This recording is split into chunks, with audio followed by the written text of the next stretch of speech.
Saratoga Racecourse turning it on for Whitney Day on Saturday afternoon, and there's some great stakes action on the undercard to match as well. So we'll start with the Fourstardave. Deterministic was absolutely dealing on him late in this one, Matt. He's become a really interesting mile candidate in here from Miguel Clement. This is a horse that has always been very, very talented. Think back to last year, he was actually the 9-10 favorite in the Wood Memorial. People really thought he was going to be a Kentucky Derby contender. They eventually moved him over to the turf. They tried him going longer on the grass. And now this clearly is his home. Between 8 and 9 furlongs, he is a horse that likes to be forwardly placed. And he's on a bit of a run right now for Miguel Clement. And there's no reason to think he won't continue on this trend.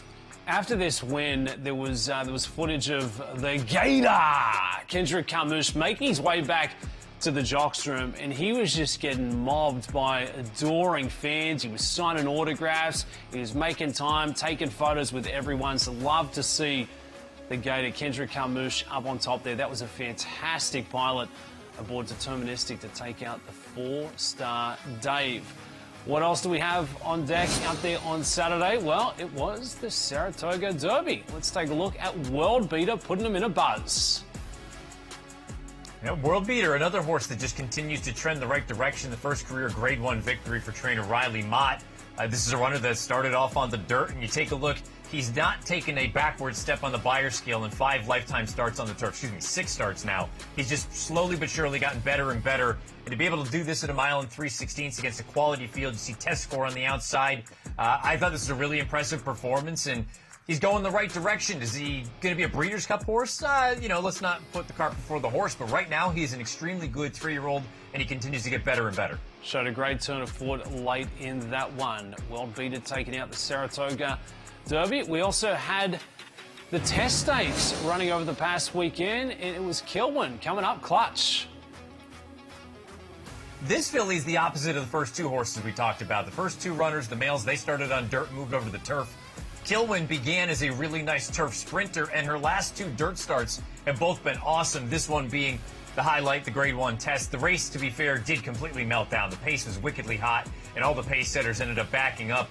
Big effort from Ragtime to finish second in there. They're well clear of the rest of the field, but no doubt about the winner, Rusty Arnold and company.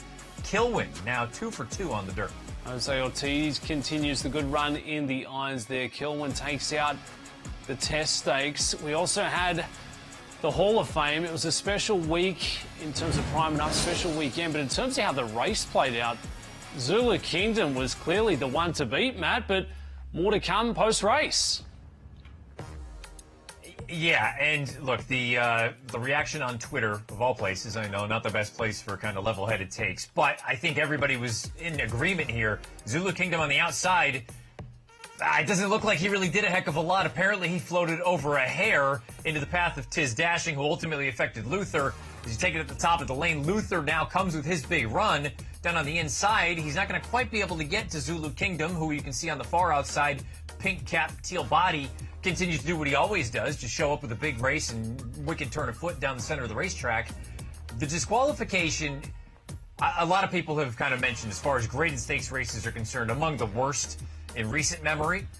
Not only that, I would take it another step, Dubs. The problem with the disqualification is you're setting a dangerous precedent, because this is the sort of thing, this happens once a day in races across the country at every track. Never mind once a day, period, in the United States. So now if you're telling me that there's going to be any kind of an inkling of going into a turn, a horse that truly didn't even make contact with another horse who then impeded another runner, you're going to look at that. You could look at that with every single race. So not only the fact that now you've set the precedent that, look, anybody can kind of claim foul or throw up their hand and say, take a look at this, but also in a graded stakes race where it doesn't seem like, to me anyway, maybe this is just my opinion, I don't think Luther was ever going to beat Zulu Kingdom. They really weren't that far apart, even with that little bit of trouble for Luther early on. He had plenty of time to overcome that. I think Zulu Kingdom was the best horse. I don't think he even really caused a foul or was the cause of that entire thing. The stewards disagreed.